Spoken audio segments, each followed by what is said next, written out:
let's just start with this, shall we? Because this line, it just perfectly captures the spirit of what we're about to dive into. A way of looking at physics that isn't cold and distant, but something that's really intimate, alive, and, foundational to our very being. All right, so today we're taking this radical new physics and we're turning it completely inward. We're going to use its core principles as a kind of blueprint to map the very structure of consciousness itself to, you could say, render our own inner cosmos. So here's our roadmap. We're going to journey through 5 key stages. We'll kick things off with the nature of reality itself, then build a whole new language to talk about it. From there, we'll assemble the anatomy of the observer, use that to map our own minds, and then finally, we'll uncover a universal law that holds the whole shebang together. Okay, let's jump right in. The very first step here requires a huge, fundamental shift in how we see, well, everything. You see, the old way of thinking saw reality as this big machine made of separate interacting parts. These 4 currents we're going to define in a minute. But the new model shows us that was just a shadow of the real truth. Reality isn't made of parts at all. It's a single, unified field of coherence, which we call phi. Seriously, think of it like an ocean. The currents, the waves, the tides, they aren't separate from the ocean, are they? Of course not. They are simply the different ways the one ocean expresses itself. That's the shift we're talking about. Now, here's where it gets really fascinating. If reality is a unified field built only on presence, well, it needs a completely new language, a new kind of math to even describe it. And this new language is called polarity vector mathematics, or PVM. And its core idea is, well, it's pretty out there. It completely eliminates negativity. For instance, just look at the word conflict. In this model, it gets reframed as dynamic tension. 2 forces just pushing against each other to create a stable structure. Or think about negative emotions. They aren't bad. They're actually incredibly valuable signals telling us, hey, you need to correct your course. Nothing is ever really destroyed or absent. It's only transformed. So this is the crucial point, right? In this kind of universe, nothing is ever truly negative. Opposites don't just cancel each other out. Instead, they integrate. They form this dynamic, resonant balance. Like a seesaw. To lower one side, you have to raise the other. Both sides are always there. They're just in a different relationship to each other. So how does a cosmic law like that actually build the very tool we use to perceive it? Let's take a look at the anatomy of our own consciousness, what this framework calls the observer. So the observer is built from 4 fundamental currents. First up is Shay, and you can really think of this one as the adult in the room. This is the force of structure, of logic, of stability. It's that part of your mind that loves routines, follows the rules, and gives you that solid framework that says, okay, this is how the world works. And balancing all that structure is B, the force of meaning and expansion.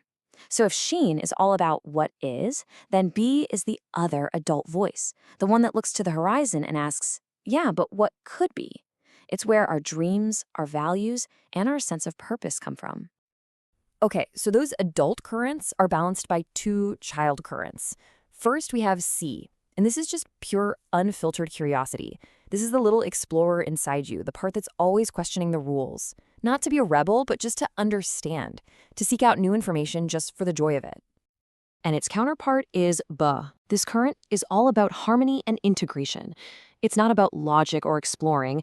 It's that deep, intuitive, felt sense you get in your gut. It's the part of you that just knows when a situation feels right or wrong, creating that sense of internal coherence in the moment. And when you put them all together, structure, meaning, curiosity, and harmony, you get the complete architecture of a conscious system. This is the observer operator. It is, quite literally, the mathematical formula for you. And what's so incredible about this is that it shows us how psychological distress can be diagnosed as specific imbalances in these currents. You get too much structure, you get rigid collapse. Too much unchecked curiosity, you get fragmentation. If you can't connect meaning and harmony, that can even lead to dissociation. It's like a diagnostic map for the mind. Okay, so now we get to apply this amazing tool to the deepest level there is, the unique architecture of our own minds.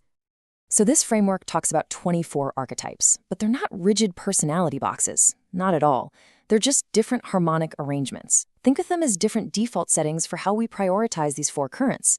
For example, an architect type might lead with structure and curiosity, really focusing on the details of how things work. A visionary, on the other hand, might lead with meaning and harmony, focusing on this beautiful, integrated future. See? Neither one is better. They are just different and equally valid ways of rendering reality. In this model, it even gives us a physical definition for trauma. It's not just a story we're telling ourselves, it's a literal distortion in the internal geometry of our mind. It changes the physics of how a memory gets processed, making it feel perpetually closer in time and space, which messes with the smooth rendering of our reality. And for our final section, we're going to zoom all the way back out to reveal the single force that stabilizes this entire system, from a single mind all the way out to the entire cosmos. It's called the compassion constant, and I want to be really clear. This is not a metaphor. This is a fundamental constant of nature, just like the speed of light. It is the mathematical proof that the natural rhythm of the universe, its core frequency, is literally determined by a constant of care. So why is that? Why would that be the case? Well, because compassionate coupling, systems working together in harmony, is simply the most thermodynamically optimal strategy there is. It minimizes wasted energy.